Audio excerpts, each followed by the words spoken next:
What's happening, guys? Vince from Ecom Stacks here, and I'm just gonna quick update to what I've been up to the last day and how my progress is going so far.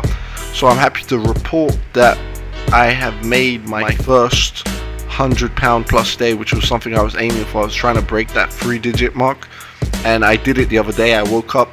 Basically, I wake up late, so these sales happen, during the day.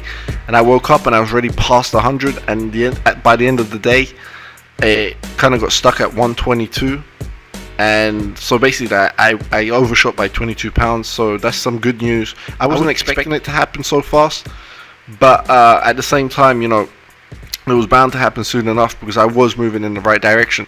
So anyway, after that good news, today, so far, from what I've seen, at the end of the day, I haven't quite made those three digits again. I had more orders, but the average order size was smaller, so I only made it to £86, which was a number that I'd been hovering around for a while. So it's disappointing to be back down to 2 digits, but hey man, things are moving forward, so I'm not stressing about it. So anyway, another thing that happened is I've just had my first attempted chargeback or refund, and it's over a dispute in PayPal, and I think it's my fault. This was one of my first customers, and I wasn't clear on the product page when I first started my store about the shipping times. I kind of hid that, or wasn't very clear about it. So since then, I obviously changed that, and I made it very obvious that everything I was shipping from Hong Kong, not China, but Hong Kong, because I feel like Hong Kong has a higher perceived value, and people just think, Hong Kong's a fancy place, that's cool, whereas China, alarm bells start ringing. So I just write on my product page that things take 3 weeks to ship from Hong Kong, and the way my store is set up, I make it look like it's a clearance store. So basically, that's the angle I'm using with my my main dropshipping store in the UK. So anyway, it's disappointing to get a chargeback, but I was expecting it. I'm dealing with it. I looked into the tracking, and I can see that the item has arrived in the UK, and it's only a matter of time before it gets to his door. I was hoping it'd be resolved before any of this happened. This guy from the get-go was asking me for a tracking number. The only issue is the tracking number I got from AliExpress. Not only was it kind of not working, but it kind of detailed the fact that the item was coming straight from China. So I was hoping by the time I could give him the tracking number, the item would be in the UK. And then it's with the Royal Mail, so it's not clear exactly where it came from.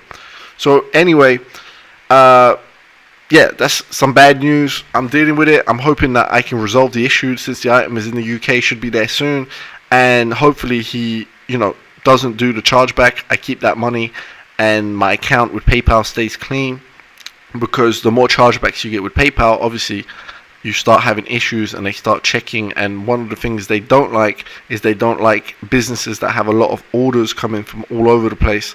So that's one of the things I'm trying to avoid. So if I have to give this guy a refund, I'll eat up the costs, and that's just a part of doing business, and that's how you go about learning as a beginner. It was my fault, really.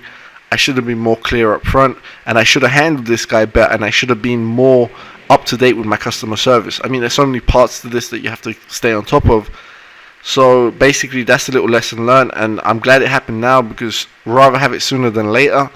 Then you get out of the way, you get the experience, and you move on. So other than that, I've opened up my store in France. So I've ported my store from English to French, and I'm taking the best items and I'm running ads to them. In the UK market, I run $3 ads per ad set.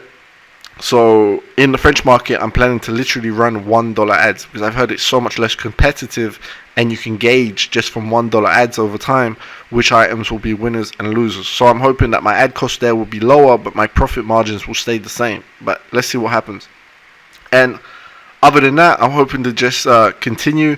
One of the things I'm also gonna say is I figured out a way to kind of make sure that I'm always moving in the right direction with my ad spend, because I was finding it tricky to add things up. So I'm doing it on a daily basis. So I look at how much I make on a daily basis. Let's say I make £100.